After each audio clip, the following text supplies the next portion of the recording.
سقطت آخر جدران الحياة، سقطت آخر جدران الحياة، وفرحنا ورقصنا وتباركنا بتوقيع سلام الجبناء. لم يعد يرهبنا شيء ولا يخجلنا شيء، فقد يبست فينا عروق الكبرياء. سقطت للمرة 50 عذريتنا، سقطت للمرة 50 عذريتنا دون أن نهتز أو نصرخ أو يرعبنا مرء الدماء. ودخلنا في زمان الهرولة ووقفنا بالطوابير كأغنام أمام المقصلة، وركضنا ولهثنا وتسابقنا لتقبيل حذاء القتل. جوعوا أطفالنا 50 عاما، جوعوا أطفالنا 50 عاما، ورموا في آخر الصوم إلينا بصلا.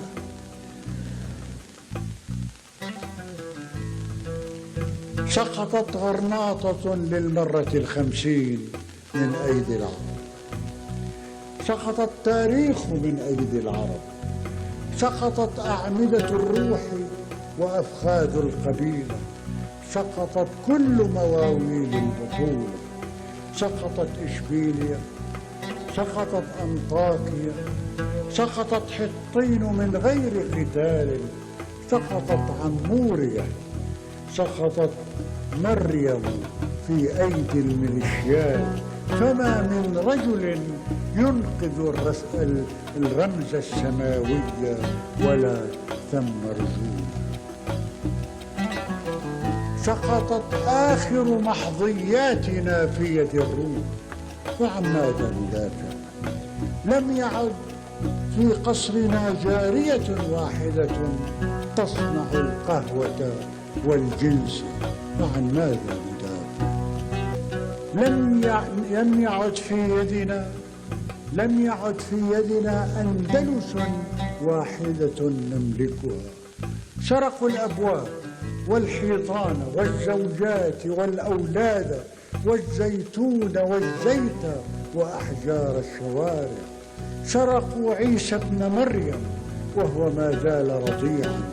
سرقوا ذاكرة الليمون والمشمش والنعناع منا وخناديل الجوارح. تركوا علبة سردين بأيدينا تسمى غزة. تركوا علبة سردين بأيدينا تسمى غزة، عظمة يابسة تدعى أريحا، فندقا يدعى فلسطين بلا سقف ولا أعمدة. تركونا جسدا دون عظام ويدا دون أصابع. بعد هذا الغزل السري في أوسلو خرجنا عاقرين.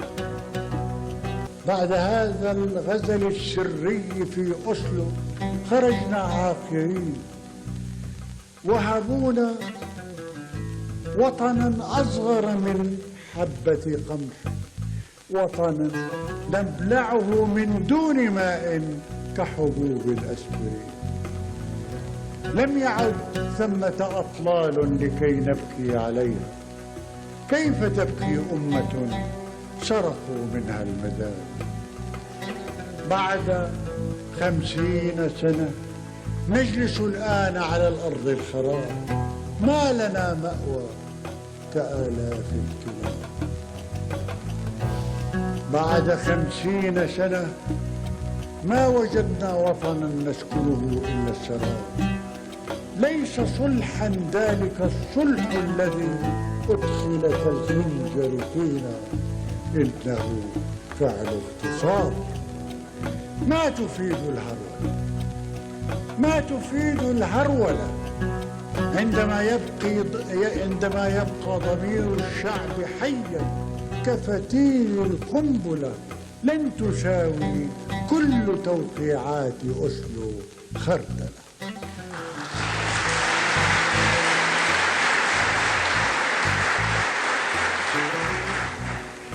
كم حلمنا بسلام أخضر، كم حلمنا بسلام أخضر وهلال أبيض وببحر أزرق وقلوع مرسلة، ووجدنا فجأة أنفسنا في مزبلة. من ترى يسألهم عن سلام الجبناء؟ لا سلام الأقوياء القادرين. من ترى يسألهم عن سلام البيع بالتقسيط والصفقات والتجار والمستثمرين؟ من ترى يسألهم عن سلام الميتين؟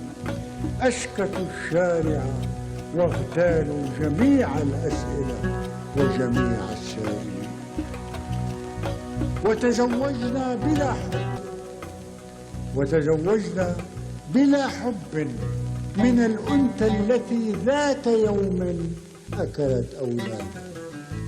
وتزوجنا بلا حب من الأنثى التي ذات يوم أكلت أولادا، مضغت أكبادنا وأخذناها إلى شهر العسل، وسكرنا ورقصنا واستعدنا كل ما نحفظ من شعر الغزل، ثم أنجبنا بسوء الحظ أولادا معاقين لهم شكل الضفادع، وتشردنا على أرصفة الحزن، فلا من بلد نحضنه أو من ولد.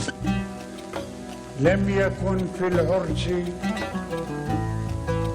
رقص عربي، لم يكن في العرس رقص عربي أو طعام عربي أو غناء عربي أو حياء عربي، فلقد غاب عن الزفة أولاد البلد. كان نصف المهر بالدولار، كان الخاتم الماشي بالدولار، كانت أجرة المأذون بالدولار، والكعكة كانت هبة من أمريكا، وغطاء العرس والأزهار والشمع وموسيقى المارينز كلها قد صنعت في أمريكا. وانتهى العرس، وانتهى العرس ولم تحضر فلسطين الفرح، بل رأت صورتها مبثوثة عبر كل الأغنية، ورأت دمعتها تعبر أمواج المحيط نحو شيكاغو وجيرسي وميامي، وهي مثل الطائر المذهول تصرخ: ليس هذا العرس عرسي، ليس هذا الثوب ثوبي، ليس هذا العار عاري، أبدا يا أمريكا، أبدا يا أمريكا، أبدا يا أمريكا.